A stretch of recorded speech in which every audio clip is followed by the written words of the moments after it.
Mheshimiwa Waziri, kwetu leo hii ni furaha kubwa sana ujio wako wilaya ya Kisarawe, kubwa sana. Wanasema hata mtoto alianza kutambaa, anakaa, anasimama, baadaye anakimbia. Kwa hiyo kwetu ilikuwa ni faraja kubwa sana. Kama ilivyosema Mheshimiwa Mkuu wa Mkoa, changamoto kubwa tulionayo mkoa wa Pwani ni barabara.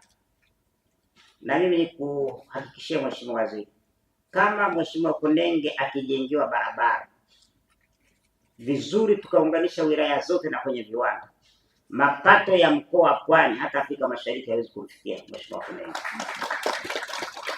Kwa sababu gani? Mheshimiwa Kunenge amebezi kwenye objectivity. Ni kiongozi mwana science, lakini mwenye kuhitaji matokeo. Anapenda kazi na ana uwezo mkubwa sana. Kwetu sisi ni role model wetu na anafanya kazi kubwa sana. Mheshimiwa Waziri, wewe ni shahidi.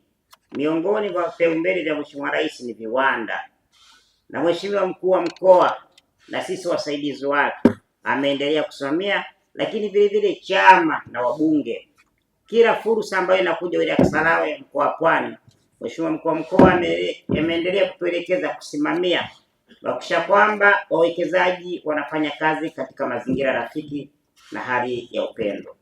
Kwa hiyo ndio maana tulivyosema shosho, ni kweli shosho. Mtu anayesumbua mwekezaji tunadili naye kweli kweli. Kwa sababu gani? Viwanda vinasaidia ajira. Viwanda vinaleta maendeleo. Kikija hapa kiwanda, akina mama ntilie watapika chakula, bodaboda watabeba abiria, watu kutakuwa na mzunguko wa hela. Sasa wale wachache ambao walitaka kukaribia mkoa wa Pwani na wilaya ya Kisarawe, kwa kweli tunamshukuru uimara na uthabiti wa mkuu wa mkoa. Na hivi karibuni kuna mtu mmoja naye alikuwa mtumishi wa serikali, ataka kutusumbua, kang'ang'ania hekari ya mwekezaji kapeleka serikali mahakamani. Uimara wa Mheshimiwa Mkuu wa Mkoa kwa kweli amepigwa show na ametulia na kazi inaendelea.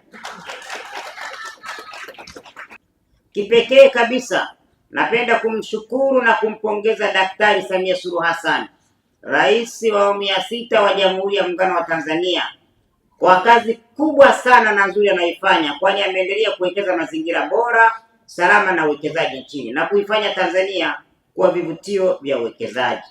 Sisi wana Kisarawe tunapenda kumhakikishia kwamba tutaendelea kutekeleza maelekezo yake kwa kuhakikisha tunatangaza vivutio vyetu vya ndani na nje ya nchi ili kuvutia wawekezaji wengi zaidi na kuongeza idadi ya viwanda hapa Kisarawe.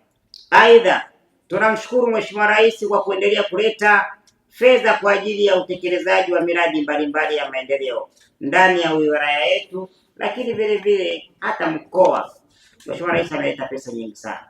Mheshimiwa Waziri, wilaya ya Kisarawe imeendelea kuweka juhudi kubwa katika kuandaa vivutio vya uwekezaji na kuonyesha dhamira ya dhati ya kuunga mkono uwekezaji kwa kutenga eneo maalum la viwanda ambao Waingereza wanaita industrial park.